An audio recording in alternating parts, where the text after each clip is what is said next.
most important thing for people to really get is that because the council has failed to collect linkage fees, when new developments like West Bay Yards goes in, they're not going to have the revenue to build the linked, increased affordable housing need that's created by the new development.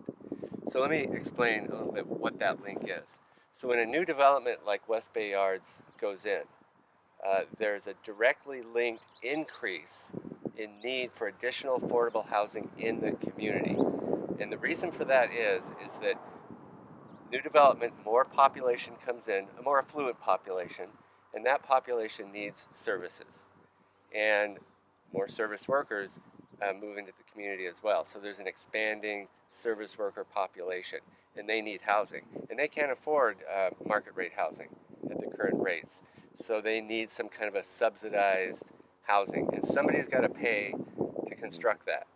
And if it's not constructed, you end up with an increasing affordable housing deficit in the community. And that's what's going on in Olympia right now. All these new developments that are going in, West Bay Yards is a big one, so it's going to have a big impact on our affordable housing situation. Same thing though with all these new developments going in downtown. They're increasing the population, increasing the service worker population, but the affordable housing for the service worker population is not also being expanded.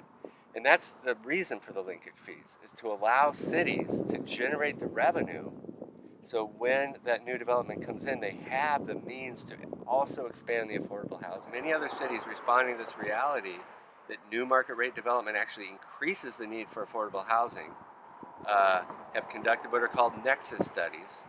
Dozens of these have been conducted in many cities up and down the West Coast to establish and quantify what the actual affordable housing need is with every specific new development. And they can create a fee table that they can then use as a basis to charge new development the linkage fee to generate the revenue to expand the affordable housing directly linked to that new development. So Seattle has done this.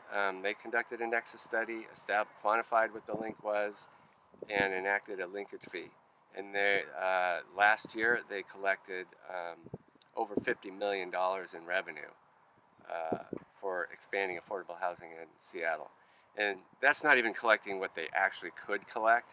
So they're collecting a part of what the actual impact is, and they're using other revenue streams to try to add into that to try to build enough affordable housing. But right now, Olympia is collecting none. So what we would need to do to move forward on this is conduct a nexus study. I've asked the council to do that so they could actually look at what the specific impact is in Olympia and quantify it, and that would then be the legal basis to begin to collect the linkage fee here in Olympia.